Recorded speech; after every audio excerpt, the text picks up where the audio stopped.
Hello friends, I am Dr. Anupama Rahalkar.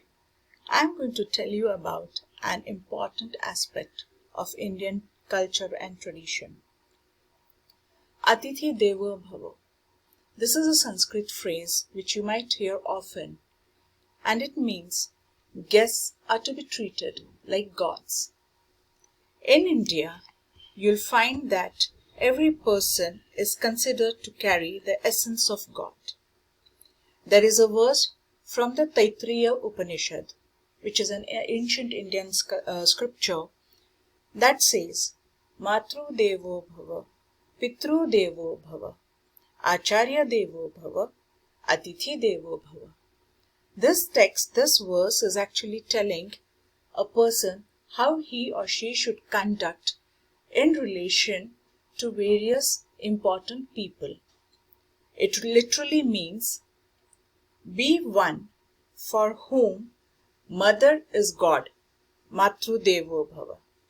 Be one for whom the father is God, Pitru Devo Bhava. Be one for whom the teacher is God, Acharya Devo Bhava.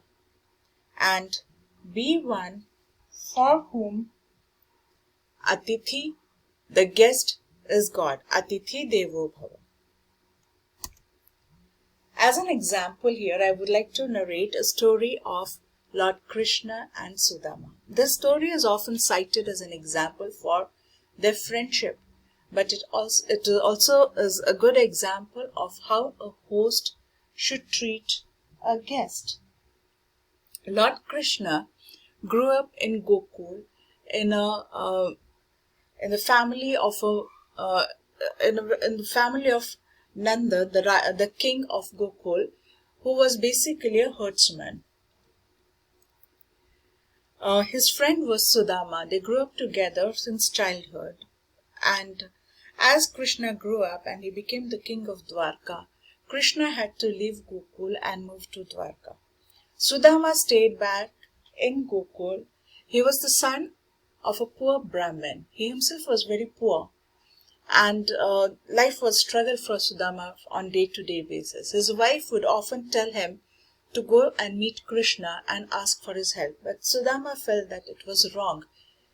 Asking his friend for help would mean that he's trying to exploit their friendship or to use Krishna. And so he hesitated. He was not ready. But one day it so happened that there was nothing in the house to eat and except for a handful of rice flakes. So the wife insisted that Sudama should go and meet Krishna, and finally Sudama agreed. He had nothing but a fistful of rice flakes, which he thought he would take to his friend as a gift, because he could not go and meet his friend empty-handed. So he carried those rice flakes tied in a piece of cloth in his dhoti, the garment that the Indian men used to wear in those days. So he tied it in his dhoti and he went to meet Lord Krishna in Dwarka. At the palace gates, the guard stopped this very poor-looking man in ragged clothes and dusty from long walk. And Sudama kept telling them that he was Krishna's friend and Krishna would surely welcome him, but the guest refused to let him enter.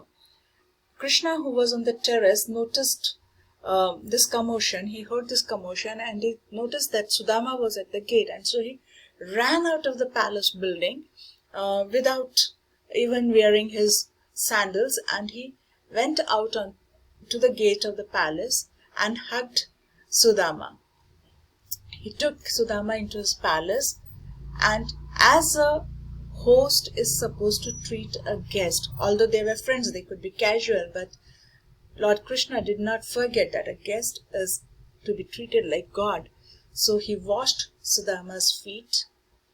He treated him well, gave him water to take a bath, to shower, and then treated him to a grand meal. All the while he kept asking about how Sudama was doing, how his family was, how people in Gokul were. Krishna knew that Sudama had come to him with a purpose, and Krishna knew the purpose, but he did not make a reference to Sudama's visit. He did not ask why you are here and what do you want or why have you come so far, because Krishna knew what Sudama wanted. And so, on the other hand, Sudama was very reluctant. He did not want to ask for Krishna's help. He did not want to take advantage of Krishna's magnanimity. So he was like, he did not know what to do. He kept quiet and he followed whatever Krishna said. So Krishna said, now that you have come, my friend, why don't you stay with me for a few days longer? And he asked Sudama to continue his stay for a few more days. In this way, days became weeks. And in the meantime, Krishna quietly built another palace beside his own for Sudama to live in. So, this is an example of their friendship, but also an example of how a host should take care of the guest, how a host should be sensitive to the needs of the guest. A guest will come to you with any need, seeking any help, or at other times a guest could come to you bringing some good news from far. In the olden days, when people did not have means of travel, they would travel long distances. They would face many dangers walking through the forests and coming across all kinds of people and beasts on the way. So there were lots of hardships in the travel. So if a guest would arrive, he had to be treated well. He had to be looked after very well. He had to be fed well. And that is how Atithi Devo Bhava, the phrase, came into practice, and why it was preached to the people, that they must take care of each other. They must take care of strangers. Herein, nobody would ask the guest what caste he belongs to, whether he was rich or poor, whether he was a king or a pauper. The guest is a guest, and being a guest, he is to be treated like God. Atithi Devo Bhava. That is the meaning of the phrase. I hope you all have enjoyed this little story that I told you and understood the meaning of the phrase. Hope to see you in India sometime and have the opportunity to practice Atithi Devo Bhava. Thank you for your attention.